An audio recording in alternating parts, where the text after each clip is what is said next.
I'm joined once again by Curtis Millender, who is going to be making his UFC debut coming up here this Sunday at UFC Fight Night 126 in Austin against Thiago Alves. Curtis, what's going on, man? How are you?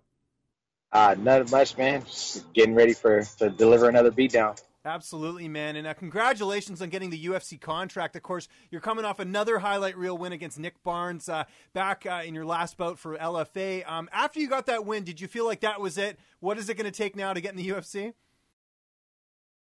Yeah, they didn't make me wait long, though. I actually got the call the very next day.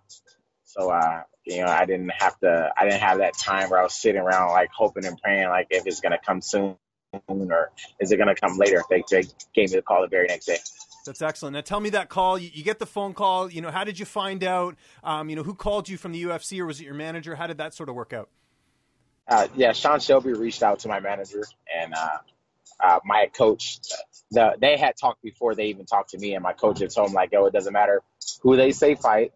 If they call, they will take it. And they actually couldn't get a hold of me.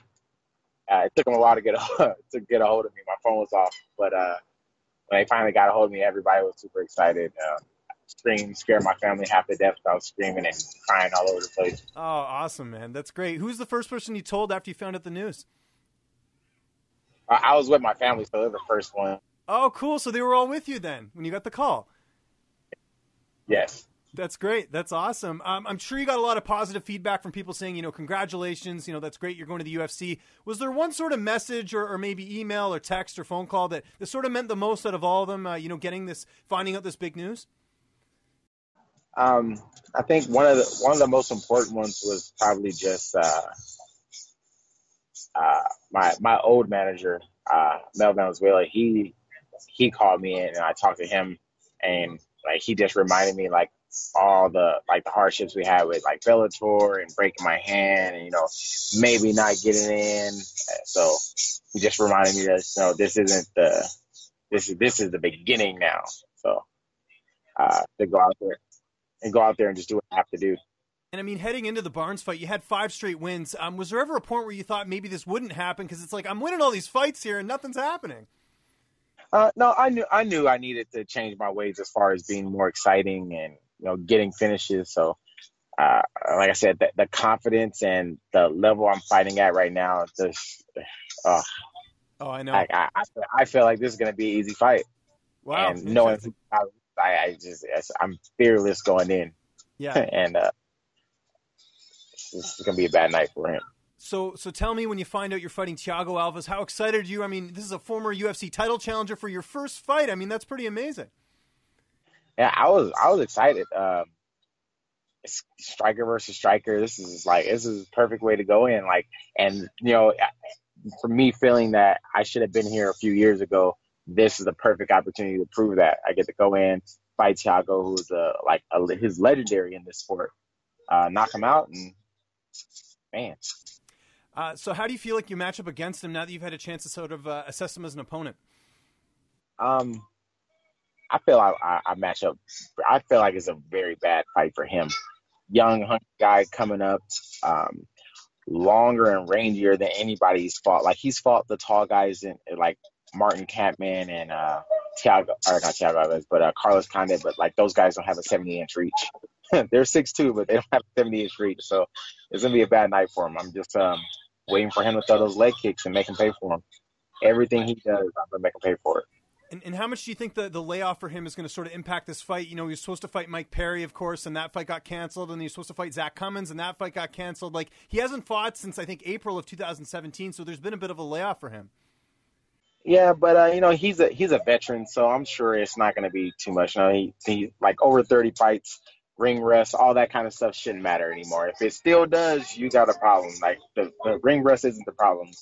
Yeah. No, I agree. Of course, you fought back in January, so you're getting a bit of time in between fights, which isn't too bad. How's training camp going, and who have been some of your main training partners for this camp? Camp went amazing. As soon as we got the call, like, we were blessed and fortunate to get that call, and we still have 4 weeks to go. So it's not like we had to fight in 2 weeks. It was like we had a pretty decent sized time. So me and the team sat down, put a schedule together, and I had 21 workouts, strength conditioning workouts from I believe January 15th till now. And then the all my fight practice and training, everything was perfect. So I'm very prepared. I just got to go out there and do what I've been training to do. I kept it small this time though. I didn't go and cross train with anyone. There was a couple guys I could have, but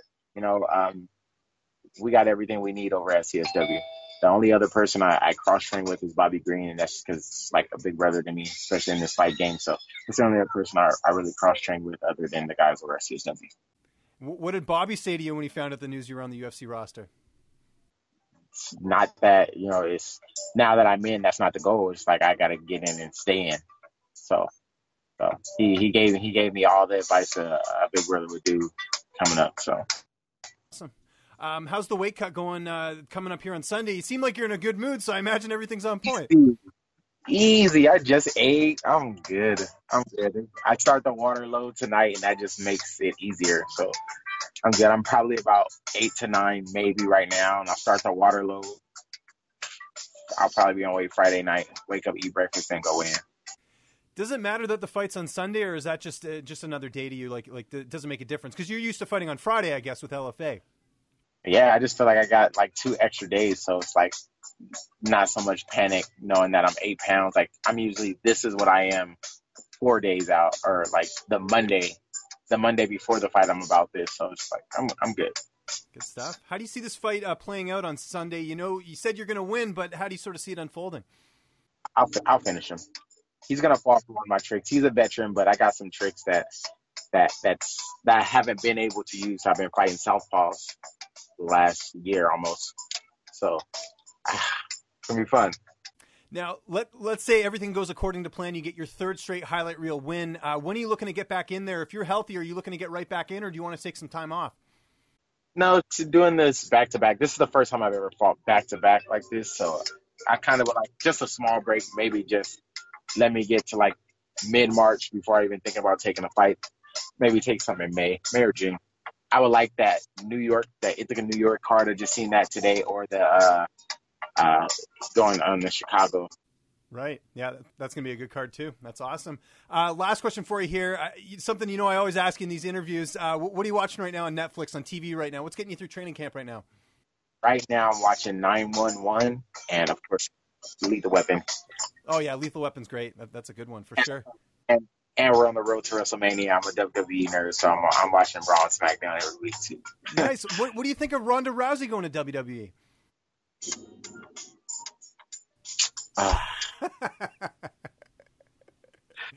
You don't even have to say. You just conveyed everything with a look right there. You don't even have to say anything. I feel you, man, for sure. Oh yeah, man. She's gonna ruin WrestleMania for me. Fair enough. Well, everyone is certainly looking forward to this fight. It's a UFC Fight Night 126 coming up here this Sunday. Curtis, again, congratulations on getting the UFC deal. We're certainly looking forward to the fight. Just remind people where they can get a hold of you on social media, and if you got any sponsors or shout-outs or anything like that, man, the floor is yours. Awesome. Check me out on Instagram at CurtisCurtis170 and on Twitter at CurtisCurtis170 as well. Shout out to CSW, Ben Jones, UFC Jim Corona and Fullerton, Mike Harris at Body Evolution, all my training partners, everybody that's giving me a ride to the gym, of course. I love you guys. Thank you.